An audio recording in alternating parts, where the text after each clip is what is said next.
그 하시는 그 원리, 그 부르시는 원리, 또 우리를 사용하시는 그 원리를 오늘 상고하게 될 것입니다. 3장 1절에 보면 모세가 그의 장인 미디안 제사장 이드로의 양떼를 치더니 그 떼를 광야 서쪽으로 인도하여 하나님의 산 호렙에 이르렀다 라고 말합니다. 모세가 하나님 앞에 부름받는 그 시기를 보면 모세는 어찌 보면 이제 40년 동안 광야 세월을 살면서 그 자신이 갖고 있었던 모든 부나 또 명예 그리고 모든 권세가 완전히 사라지고 밑바닥을 치고 있는 그때, 특별히 출애굽기에 보면 40년 동안 내내도 광야 생활 내내도 모세 소유의 양이 없었나 봐요. 지금 모세가 이끌고 보호하고 지금 먹이고 있는 양들은 장인 이드로의 양이다라고 이야기를 하고 있죠. 모세는 자신이 맡겨진 작은 일이죠. 그 일에 충성을 다하고 있고 최선을 다하고 있다는 것을 우리는 볼 수가 있습니다. 다윗도 목동으로서 그 목동의 일을 정말 최선을 다하고 있을 때 기름을 부어주셨습니다. 베드로는 그 어부들이 정말 자신의 업이었던 그 물고기를 정말 최선을 다해 그물을 내던지고 있을 때 주님은 베드로를 불러주셨습니다.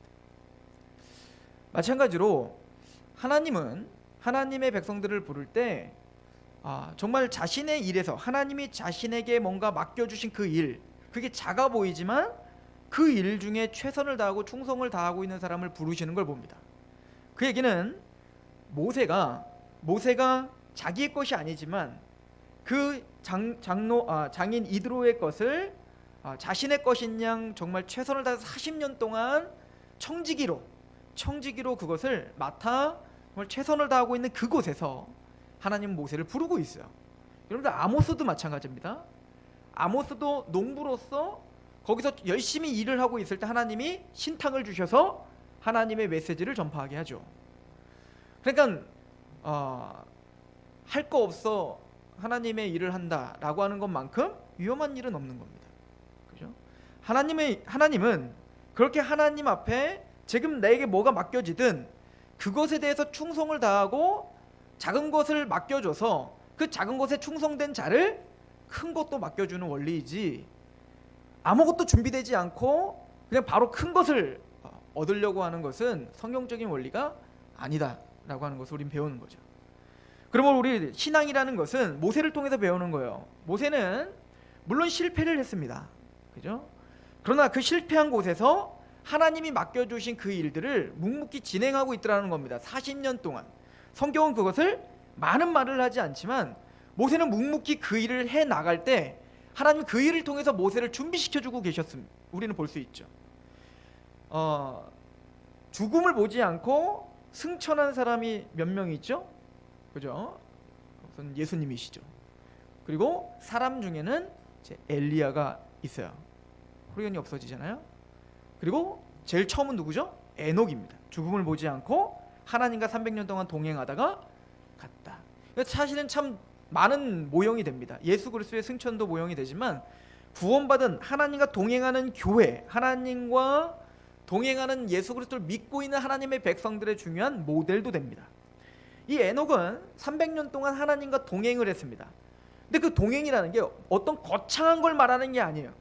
그 동행이라는 것이 어떤 선교를 나가고 사람들이 하지 않는 뭔가 큰 일, 큰 기업을 만들고 내가 큰 높은 사람이 되고 여러분을 통해서 막 성시와 운동을 해서 막 서산이 뒤집히고 그런 게 아니에요. 하나님은 에녹에게 그런 걸 요구하시지 않습니다. 그죠? 차라리 가인이 그렇게 했죠. 성을 쌓고 뭔가 사람들 앞에 뭔가 보여지는 열매를 막 드러내고 문화를 만들고, 그러나 에녹은 그런 게 없습니다. 그냥 하나님과 동행하며 아기 낳았대요. 그겁니다. 자신의 평범한 삶을 진행하고 있지만 그 평범한 삶 속에서 하나님과 동행하며 하고 충성을 다하고 있는 겁니다. 저는 이것이 우리가 1차적으로 가져야 될 마음이라고 생각하는 거예요. 우리 자녀들이, 우리 교회에서 자라나는 그 아이들이 물론 대통령도 되고 장관도 되고 좋은 학교도 가고 그랬으면 좋겠죠. 그런데 그것과는 하나님의 일과는 상관이 없다는 사실을 우리는 믿으셔야 되는 겁니다. 내 자녀가 무엇이 되든 어디를 가든 어디에 있든 그 작은 곳에서도 하나님과 동행하며 하나님이 주시는 평강을 누리고 내 것이 없어요, 내 소유가 없는 걸 인정하며 하나님의 것을 청지기적인 마음으로 살아낼 수 있다면 그는 하나님의 사람인 거예요. 하나님이 부르신 사람인 거죠. 어찌 보면 모세를 그렇게 지금 훈련시켰던 겁니다. 그리고 그렇게 훈련된 모세를 이제 하나님은 부르시는 겁니다. 그 자리에서 묵묵히 충성을 다하고 있는 그 모세를 상처였던, 또 하나님에 대한 원망이 있었던, 백성들에 대한 배신감 때문에 상처를 받았던 그 모세를 40년 동안 그 낮아지는, 또 자신의 소유가 아닌 그 장인의 그 양들을, 그 소유를 다스리며 그 마음을 비우고 낮아지게 하시는 그 하나님은 모세를 그렇게 만드시고야 만 거죠. 저와 여기 앉아있는 우리 귀한 하나님의 백성들이 다 그런 승리가 있었으면 좋겠습니다. 또 하나님은 지금 우리를 그렇게 인도하신다고 확신합니다.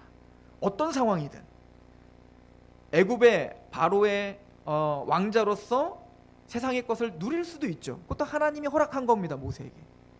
그러나 또 때로는 내가 그렇게 자랑하던 것이 한 번에 다 무너져 버리고 내 스스로 할 수 없는, 내 것이 하나도 없구나, 내가 갖고 있는 게 영원할 줄 알았는데 내 것은 없는 거군요 라고 모세가 40년 동안 배웠던 것을 지금 배우고 있는 중일 수도 있을 거예요. 그러나 애굽에 있든 광야에 있든 하나님은 모세를 성실하게 인도하고 계셨음을 우리는 지금까지 말씀을 통해서 또 성경을 통해서 계속 그것을 확인했던 겁니다. 마찬가지로 저와 여러분들을 어떤 상황이든 부에 처하나 빈에 처하나 우리 일체의 비결을 배웠습니다. 자족입니다. 하나님이 우리를 만지시고 계시다는 것, 하나님이 우리 자녀들을 인도하고 계시다는 것, 하나님이 우리 인생과 우리 가정과 이 교회를 붙들고 계시다는 것. 그래서 하나님의 때가 되면 하나님은 하나님의 방법대로 쓰실 거라는 것, 이것이 우리의 믿음입니다. 모세는 하나님의 임재하심을 지금 경험하고 있는 거예요. 하나님의 부르심을 지금 듣고 있는 것입니다. 근데 우리가 잘 아는 것처럼 모세를 부르시는 방법은 떨기나무에 불이 붙는 것입니다. 근데 이 떨기나무에 불이 붙은 걸 보면 떨기나무에 불이 활활 타서 붙고 있는데, 잘 알고 있는 것처럼 떨기나무는 사라지지 않고 불이 붙었더라. 그러니까 나무가 연소되어 불이 나고 있는 것이 아님을 우리에게 설명해 주고 있죠. 자, 그럴 때 오늘 본문에 보시면 모세가 이게 뭔가 궁금한 마음으로 다가간다라고 이야기를 하고 있습니다. 3절을 보시면 이에 모세가 이르되 내가 돌이켜 가서 이 큰 광경을 보리. 신기한 광경이죠. 이 큰 광경을 보리라. 떨기나무가 어찌하여 타지 아니하는고. 그러니까 이 모세의 심정은 뭐예요? 호기심입니다. 도대체 이게 무슨 조항인가? 아니 저렇게 불이 활활 타고 있는데 가만히 보니까 뭐예요? 떨기나무는 안 타네. 도대체 이게 무슨 현상이지? 그리고 호기심 가운데 지금 하나님 앞에 나오고 있습니다. 어찌 보면 우리가 하나님께 나아가 하나님의 말씀 앞에 서는 태도가 처음엔 그럴 수 있다는 겁니다. 하나님에 대해서, 말씀에 대해서, 하나님이 우리를 인도하시는 그 임재, 그 섭리와 그 경륜에 대해서 모든 인간들은 모두가 다 먼저 호기심 가운데 접근하는 겁니다. 하나님이 누구시지? 예수님은 누구지? 십자가는 누굴까? 왜 우리를 불렀지? 왜 이런 상황이 있지? 궁금한 것 투성입니다. 우리 그래서 많은 질문들을 하고 또 그거에 대한 해답을 듣고 싶은 거예요. 모세 또한 하나님의 임재 앞에 섰을 때 그 현상이 신기한 거예요. 그 현상이 신기해서 호기심 가운데 알아보고자 가는 겁니다. 그때 하나님은 그 모세에게 그 호기심이 아니라 경외함으로 서라 라고 말씀하고 계시는 겁니다. 너의 그 호기심이 아닌 하나님을 경외함으로 서라. 이 땅은 거룩하다. 너의 신을 벗으라 라고 이야기를 하고 있습니다. 우리가 하나님의 말씀 앞에 설 때에 물론 호기심이 있을 수 있습니다. 그게 나쁜 건 아닙니다. 그래야 성경 앞에 서니까요. 하나님에 대한 궁금증, 진리에 대한 갈망. 그러나 우리가 말씀 앞에 정말 하나님의 임재 앞에 선다면 그 말씀 앞에 두렵고 떨림으로 서 있어야 되는 겁니다. 하나님의 음성으로 듣고 그 하나님의 임재 앞에 자신의 마음을 낮추고 우리의 신을 내려놓고 하나님 앞에 서 있으라 라고 하는 음성을 오늘 듣는 것입니다. 우리가 예배 앞에, 우리가 말씀 앞에, 우리가 하나님 앞에 기도하며 나아갈 때 우리는 어떠한 마음으로 나아가고 계십니까? 하나님 우리 보고 이곳은 거룩하다, 내 신을 벗으라 라고 명하시고 계시다는 얘기예요. 떨기나무는 무엇을 말할까요? 그 불은 무엇을 말할까요? 많은 신학자들과 목사들은 여러 가지로 해석을 합니다. 그러나 가장 우리가 믿을 만한 또 받아들일 만한 이야기들은 떨기나무는 아마 이스라엘과 모세를 이야기할 것이다 는 것입니다. 떨기나무는 지금도 이제 시나이 반도나 이런 데 가면 많이 볼 수 있는 나무래요. 근데 그 떨기나무는 초라한 나무입니다. 외롭게 서 있는 나무예요. 광야에 외롭게 서 있는 나무. 사실은 이스라엘은 좋은 나무들에 대한 언급들이 있죠. 특히 제일 좋은 나무, 궁전을 짓고 막 이럴 때 백향목을 쓰죠. 솔로몬이 백향목으로 하지 않습니까?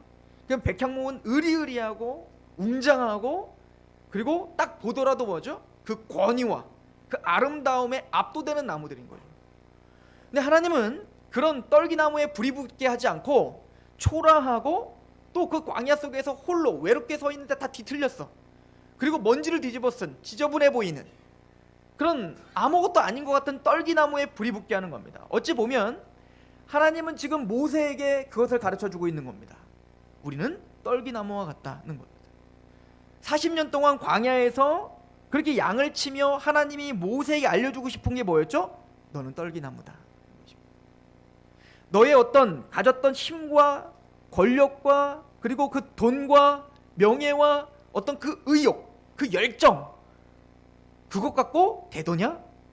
안 되더라는 거 아닙니까? 내 머리 갖고 되더냐? 안 되더라는 거 아닙니까? 그렇게 했더니 도망자밖에 안 됐잖아요. 그 과정을 통해서 모세에게 하나님이 알려주고 싶은 건 뭐죠? 낮아짐입니다. 이스라엘을 40년 광야를 돌게 한 이유가 뭐라고요? 신명기 8장, 6장 계속 말하는 게 뭡니까? 너희를 낮추시려 함이라. 그래서 떡으로 사는 게 아니라 여호와 입에서 나오는 말씀으로 말미암아 산다는 걸 알려주기 위해 40년 광야를 이스라엘에게 돌렸다는 거 아닙니까? 그것을 먼저 모세에게 살게 하신 겁니다.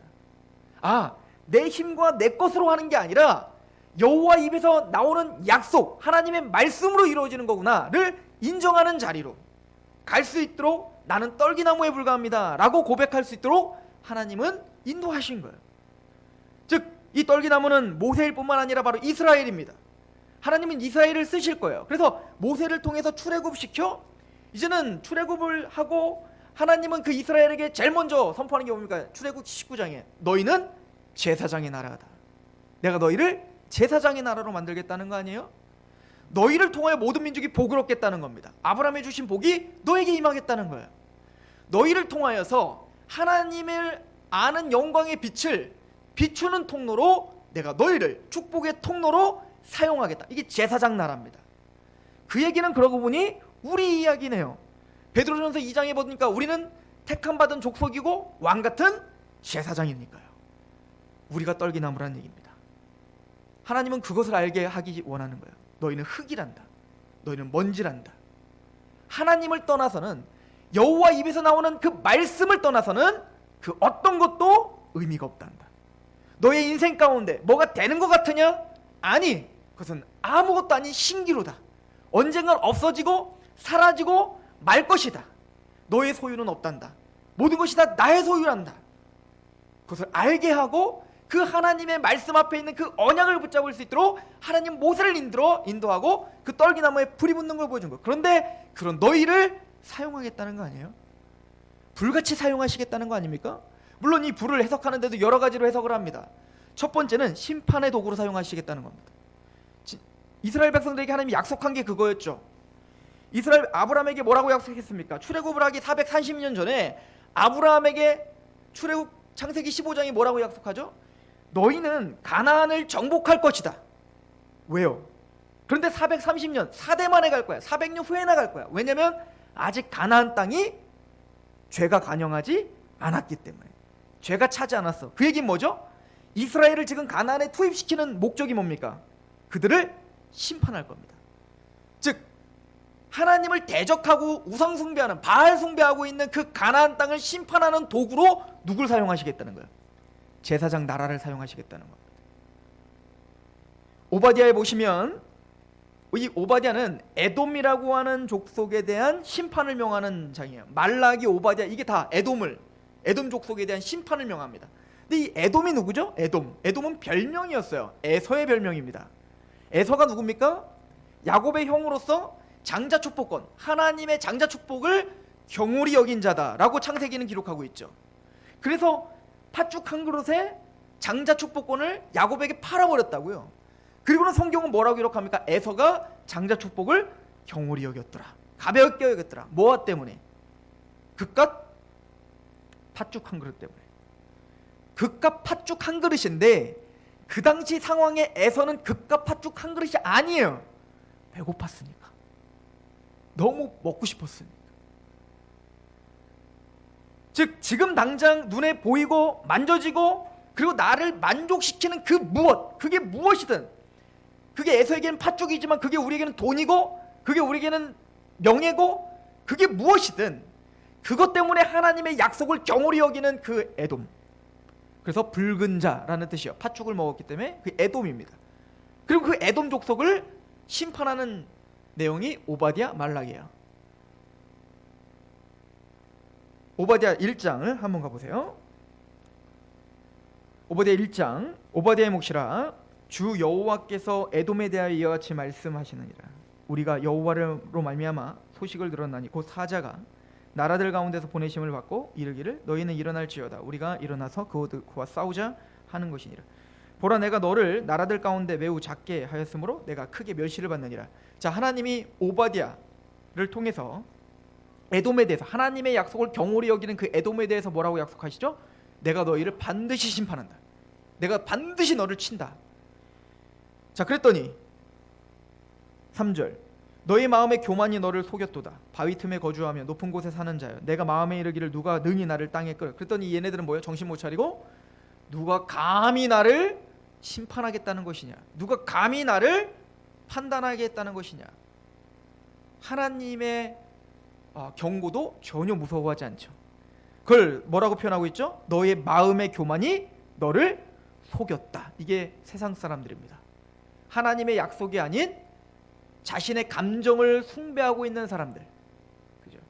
내 주먹을 믿지라고 하는 사람들의 특징을 말합니다. 너희의 교만이 너희를 속이고 있다. 그러나 하나님은 반드시 심판합니다. 어떤 양상으로 심판하시죠? 1장 17절 18절 같이 한번 읽어봅시다. 시작. 오직 시온산에서 피할 자가 있으리니 그 산이 거룩할 것이요 야곱 족속은 자기 기업을 누릴 것이며 야곱 족속은 불이 될 것이며 요셉 족속은 불꽃이 될 것이요 에서 족속은 지푸라기가 될 것이라. 그들이 그들 위에 붙어서 그들을 불사를 것인즉 에서 족속에 남은 자가 없으리니 여호와께서 말씀하셨느니라. 그러나 그런 심판 때에 살아남을 자가 있다, 그죠? 시온산에 피할 자가 있다. 누굽니까? 야곱 족속입니다. 하나님의 약속을 경외함으로 받아들이는 자들, 하나님의 약속, 입에서 나오는 그 말씀을 내 인생의 생명이라고 생각하는 사람들, 이게 야곱 족속들이죠. 이 사람들은 심판을 명하는 겁니다. 이 사람들은 뭡니까? 하나님의 백성들입니다. 그리고 말합니다. 야곱 족속은 불이 될 것이고 요셉 족속은 불꽃이 될 것이고 에서 족속은 지푸라기. 그 하나님의 말씀을 경홀히 여기는 자들이 심판을 당할 겁니다. 근데 그 불꽃과 불이 누구라는 거예요? 야곱과 요셉의 족속이다. 하나님의 백성들이 심판의 도구가 될 것이다. 그래서 예수님이 말씀하시죠. 이런 구절들과 다 연결이 됩니다. 예수님이 소돔과 고모라 때와 마찬가지다, 노아 때와 마찬가지다 라는 거 아닙니까? 그리고 하시는 얘기가 뭐죠? 많은 사람들이 표적을 보여주세요, 표적을 보여주세요. 그러니까 어떻게 합니까? 나는 표적을 더 이상 보여줄 표적이 없다. 이 음란한 세대야. 음란한 세대가 표적을 구하는구나. 내가 너에게 보여줄 표적은 요나의 표적밖에 없느니라. 즉 십자가와 부활을 가리켜 말하는 겁니다. 그리고 예수님께서 뭐라고 합니까?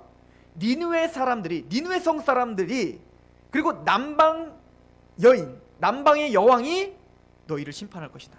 무슨 얘기입니까? 남방 여인은 누구죠? 솔로몬 시대에 그 솔로몬의 그 지혜와 그 말씀을 듣고자 저 멀리 남방에서부터 어떻게 했어요? 그때는 뭐 차도 없고 비행기도 없는데 그 말씀, 그 지혜를 하나 듣고자 어떻게 했죠? 그 남방 여인이 저 멀리서부터 하나님의 지혜를 듣고자 솔로몬에게 온 그 여인. 또 그 니느웨 성은 어떻습니까? 요나가 제대로 전한 것도 아닙니다. 회개하라 그리고 딱 전했는데 그걸 듣자마자 뭡니까? 하나님의 음성으로 듣고 바로 회개하며 돌이켰던 니느웨 사람들. 못 봐서 안 보였다고? 못 봐서 못 믿었다고? 잘 설명이 안 돼서 못 믿었다고?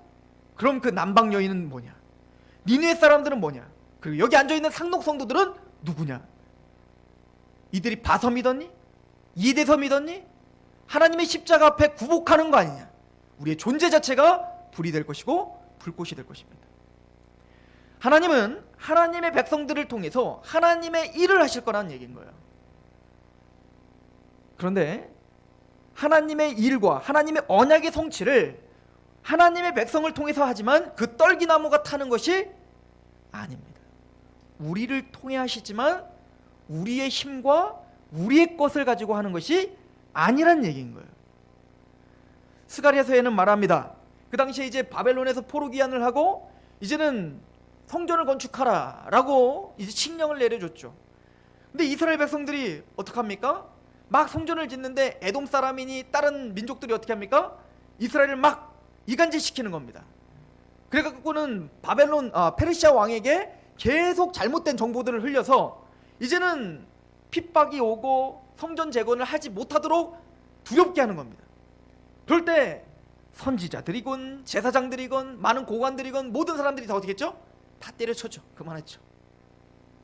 그때 하나님이 스가랴를 통해서 한 얘기가 뭡니까? 힘으로 능으로 되는 것이 아니다. 오직 여호와의 신으로 되느니라. 하나님의 성전은 하나님이 세우실 것입니다. 성령님을 통해서 하나님의 방법으로 하나님의 능력을 이어받은 그 하나님의 백성들로 말미암아 하나님의 성전은 재건될 것입니다. 그리고 재건됐죠. 하나님은 바로 그 얘기를 하시는 겁니다. 모세야, 너를 통하여 나의 언약이 성취될 것이다.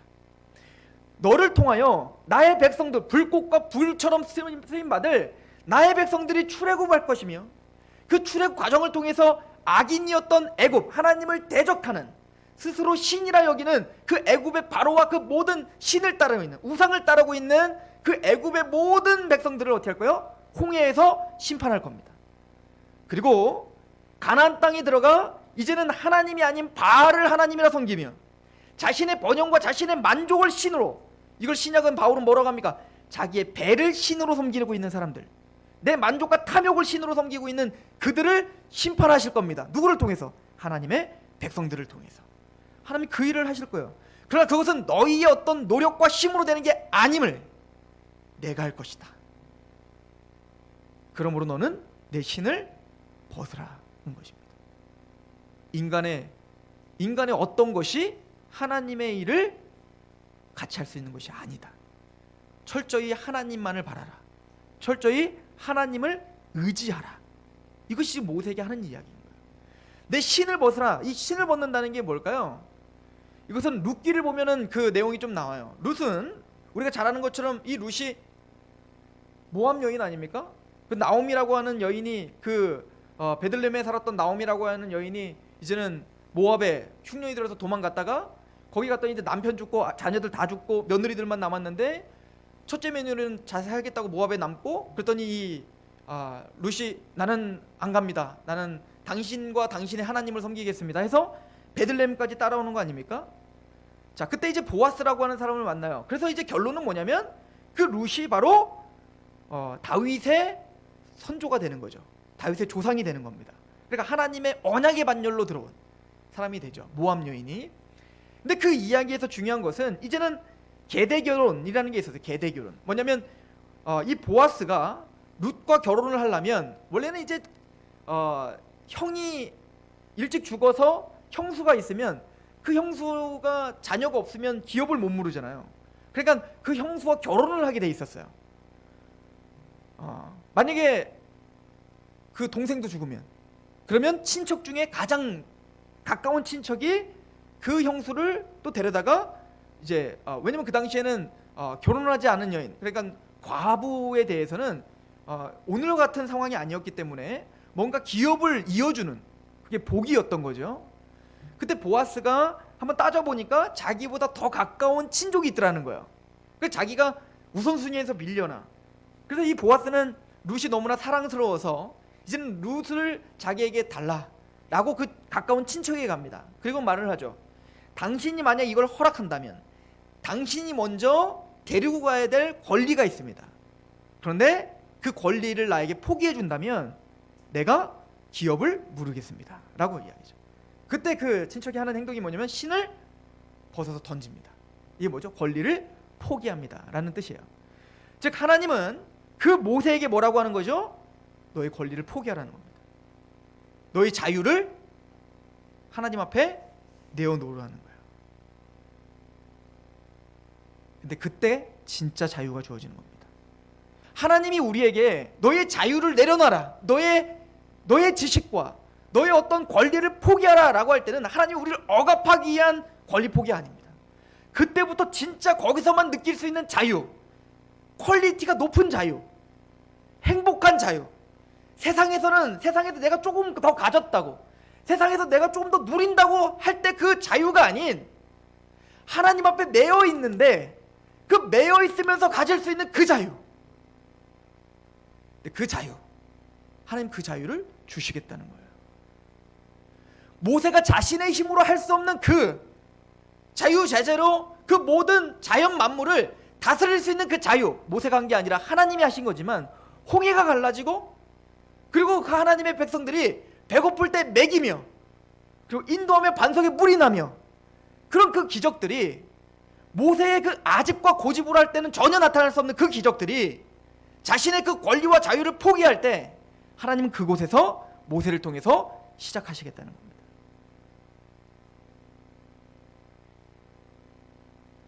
하나님은 우리에게 그 자유를 허락하고 싶으십니다. 하나님의 백성들이 하나님의 일을 하는 데서, 교회가 하나님의 일을 하는 것은 세상적인 원리와 방법으로 하는 것이 아닙니다.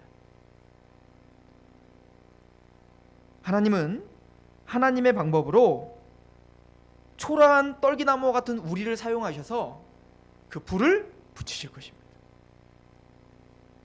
그리고 모세와 이스라엘이 바로 그런 인생을 살게 될 거라는 얘기입니다. 예수님께서 사랑하는 제자 베드로에게 말씀하시죠. 베드로가 내가 주님을 절대 떠나지 않겠습니다 라고 하는 그 아집과 고집으로 예수님을 쫓아다녔습니다. 칼을 품고 예수님을 내가 보호하겠다 라고 하는 그 결심을 갖고 쫓아다녔습니다. 실패했습니다. 예수님이 십자가에서 도망갔고 예수님은 그런 제자를, 베드로를 찾아가 사랑 고백을 받아냅니다. 그리고는 그 제자 베드로에게 하는 얘기가 뭐죠? 너는 지금까지 너의 의지대로 살았지만 이제는 남들이 너에게 허리에 띠를 띠고 남들이 이끄는 대로 살 것이다. 이제는 뭐죠? 너의 의지대로 사는 게 아니라 성령님의 은혜로 살 것이다. 너의 의지대로 네가 가고 싶은 거 하는 게 아니라 하나님의 뜻 가운데 끌려다니는 인생이 될 것이다. 그래서 베드로가 불행하나요? 아니요. 하나님 앞에 참된 자유가 무엇인지를 느끼며 살았겠죠. 하나님은 우리에게 내 신을 벗으라 라고 이야기를 합니다.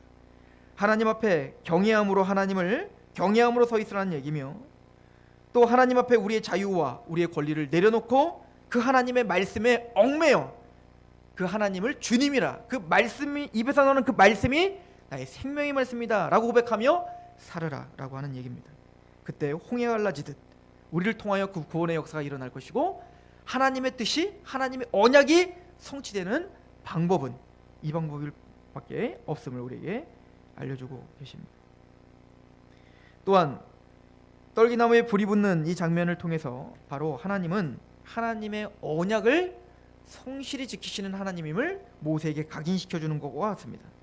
창세기 15장에 보면 가나안 땅을 줄 것이다 라고 이야기하고 하나님께서 짐승을 반으로 쪼개고 그 사이에 여호와께서 불로 지나가는, 그래서 하나님이 그 가나안 땅을 주시겠다라고 맹세하신 그 내용이 나오죠.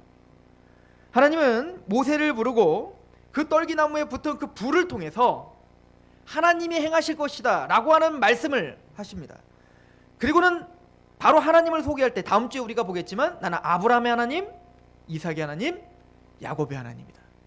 내가 그 짐승을 쪼개고 그 불 사이로 지나갔던, 즉 언약을 체결했던, 그래서 내가 쪼개지는 한이 있더라도 내가 이 언약을 성실히 이행하마 라고 했던 그 하나님이다를 보여주는 것입니다. 그 하나님께서 우리를 태우지 않고 하나님 스스로 하나님의 방법으로 모세를 통하여 이스라엘을 통하여 바로를 부셔버릴 것이고 가나안 땅을 정복할 것입니다. 이것이 하나님이 모세를 부르신 목적입니다. 우리는 모세와 이스라엘처럼 떨기나무와 같은 자들입니다. 또 그것을 배우고 있는 중입니다.